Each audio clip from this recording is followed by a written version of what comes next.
Hi everyone, and welcome to Almost Cancelled, the TV podcast here on the Mild Fuzz Podcast Network. I'm Peter Bradley, and joining me as always is Connor Ryan. Hey everyone. So as a TV podcast, and every week we review a bunch of shows. This week though, that doesn't...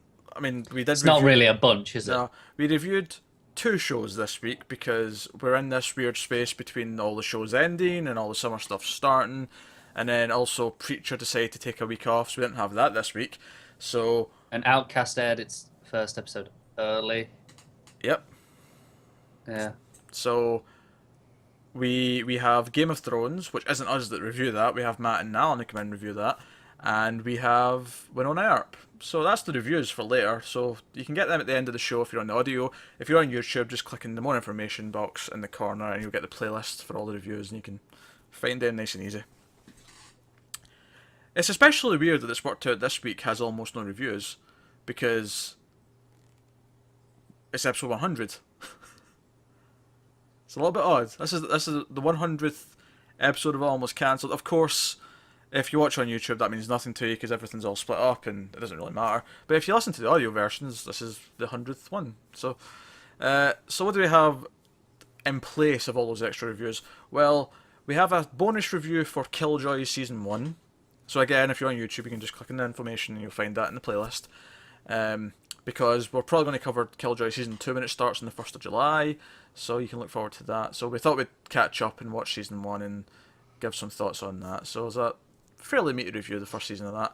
And we also thought that to celebrate this 100th week of Almost Cancelled, we would discuss our favourite shows of all time. So we also did a discussion, and we did our own top 10s of all Fair time. warning, emphasis on favourite of all time, not best of all time. That's important. An argument can be made that mine is close Alright, to what best of all time should be, but It's definitely important for my list. yeah, Connor's list is a bit weird. So that was a good hour-long conversation. So the audio version of this will still be quite lengthy, I imagine. It's just made up of different things than usual. So yeah, that's what's happening this week.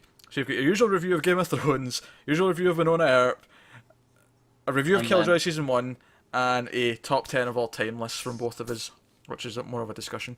So that's Almost Cancelled this week. So most of that's already on YouTube, so just click in the links in the playlist and off you go. But of course, before that, we have news, as we do every week, so this is TV news. So let's get straight into it. I get 3 pieces of news this week, so relatively calm. Right. Let me get set up for how excited I should be for these. Give me a meter. Excitable? It's kind of just average, yeah. Average. Okay. Alright. I'm in the mindset. Alright, so first up, Gillian Anderson has joined Neil Gaiman's American Gods, which is going to be on Stars. She's going to play Media, who acts as a mouthpiece for the new gods. This is more than average. Thank you very much. This is good news. Okay. Right. I've read the book and it's a very good book. I'm excited for the TV show, and this is pretty great. Alright, cool. I've not read the book. I am interested in the TV show. Certainly, Neil Gaiman's someone I have to read more stuff from, but I'm certainly intrigued. I've not read anything bad from him yet. But yeah, so she's playing Media. She lives off the attention and worship that people give to screens, their laptops, their TVs, their iPhones, and so on. Although, when American Gods was originally written, was that not pre-iPhone era? It may well have been, but it's specifically to do with TVs and even radios to that extent. I'm not Yeah. I'm not criticizing. I just wanted to point out that when it was written, it was probably before. She often, in the book, she often appears on a TV screen, but now obviously they can just do phones and all Tablets. of it. Yeah, it'll be on everything. I imagine it would be. So yeah, that's the first thing. Gillian Anderson's going to be on that. Of That's course, good news. Brian Fuller's the showrunner, and she was on Hannibal, which was also Brian Fuller. So I guess they Some links there. they liked working together. It's great casting though, knowing the character and stuff. It's really great. That's good. Yeah.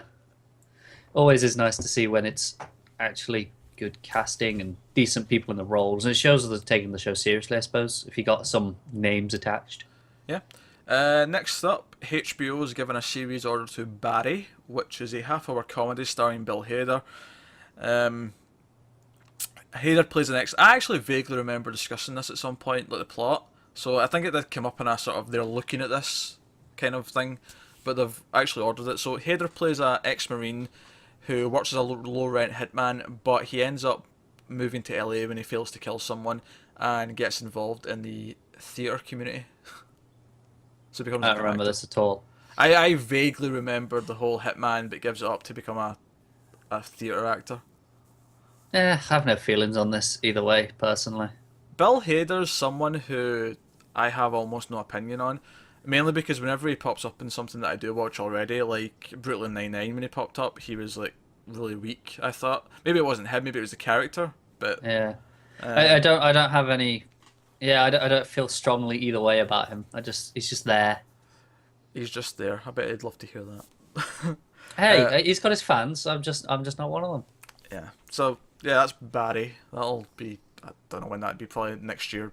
Fuck knows with HBO. They announce shows forever in advance. Yeah. And last up in the news, we have another comic book show to possibly add to our repertoire. Well, you know that this was going to exist, but it's officially got its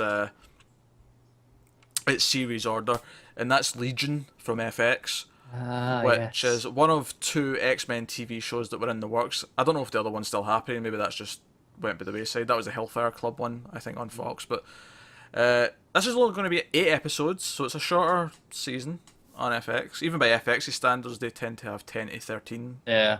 No, the first seasons are often a bit lower, 6 to 8. Are they? Yeah, I've seen it a few times. Okay. Sure, they've had a few. I'm just thinking of like Fargo and The Shield and stuff. But Yeah, I think it's just like the smaller shows. They tend to have a few like that. But 8 episode first season. It'll debut in early 2017. One of the guys that actually works on Fargo, Noah Hawley, is executive producing. So that's oddly promising. But Legion, it falls around a character named David Haller, who's played by Dan Stevens, who I don't know, but apparently he was in Downton Abbey. So Yeah, I There you mean, go. I've never heard anything bad about the acting in that show. very true, very true. So since he was a teenager, he struggled with mental illness, diagnosed with as a schizophrenic. David has been in and out of psychiatric hospitals for years, but after a strange encounter with a fellow patient, he is confronted with the possibility that the voices he hears and the visions he sees might actually be real. And of course, if you know the comics, this character is actually the son of Professor Xavier from X-Men. Interestingly, it doesn't point that out in the description that they've released. It's a strange one because it feels like you want to tie into that marketing if nothing else, like shout about your X-Men connection, surely. But at the same time, if they're never want to actually have Professor X show up, But no, not even mention that. But it doesn't even mention mutants, X-Men. That's It doesn't true. mention anything to do with Marvel Comics. It just plays it as something else entirely, almost. I wonder if that's the route they're going, because they don't want to have to explain why we're not seeing his dad ever, or like Yeah, because they haven't mentioned anything. So maybe. that's really strange. I do, because obviously his powers are very similar to Xavier's, and that's immediately what I think. He thinks it's a mental illness. Yeah. I don't know, admittedly, I am not really that familiar with Legion in the comic. I've never read a Legion comic in my life. I've read one. But I'm not overly interested in this based on concept.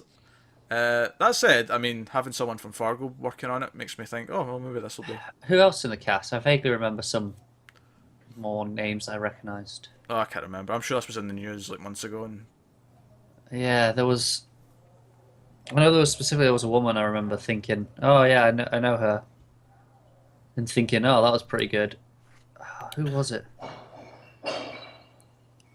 You've got no idea, do you? I have no idea. I'm just amused at the sound of your neighbours clanking things together. They're not. That's shit going out in the bins. Ah, right, okay. Sounds like it might even be going in the recycling ones. That's the trash cans for the American audience. Yeah, they're taking the trash out. And my window is open, I believe, because it's actually very warm here today. And that means it's loud. And Aubrey Plaza, that's who was in it. Oh, right, okay, that's cool. I knew there was someone. Okay, that actually makes me more interested, the fact that Aubrey Plaza's in it. I knew it would. My interest just immediately shut up. Okay. Yeah. See, I knew there was someone it was worth mentioning. God damn it. It just took us 5 minutes of talking about I did. your noisy neighbours. While we were talking about that, I was on Uh, my phone checking IMDb, going, "Come on, find it." All right, well there you go. That's Legion. So that's officially been ordered, and it's coming in early 2017. So that's something for us to add to our spring or late winter schedule. Joy. Yeah. Hey, more shows the better. Well, to a point. Nah, more shows the better. If we can get to a point where we've got like 4 shows a day, we're laughing. Well, 4 shows, that's a lot of TV. That's a fuck ton of TV. Actually, at that point, it's almost like, okay, we need to actually start cutting things. Like, we have to actually start thinking like a network and being like, right, well, this one's not cutting it, so that's out. You think 4 a day? I mean, that's 4 hours of watching. I mean, that's what? Is this a 7? This is a 7-day thing as well. This isn't 5 days a week. This is 7 days. Yeah, but we'll probably have Saturdays off. You don't really get a lot of shows on Saturdays. All right, 6 days a week. That's still what, 24 hours before we even factor in the recording. That's a lot of time. All right. Okay, two a day. Okay, I'll allow that. Yeah, 2 a day is okay. All right, so that's the news this week. So, like I say, not a whole lot, but a couple of interesting tidbits, new shows to order. I think Legion and American Gods are the more standouty ones. But yeah, so that's that.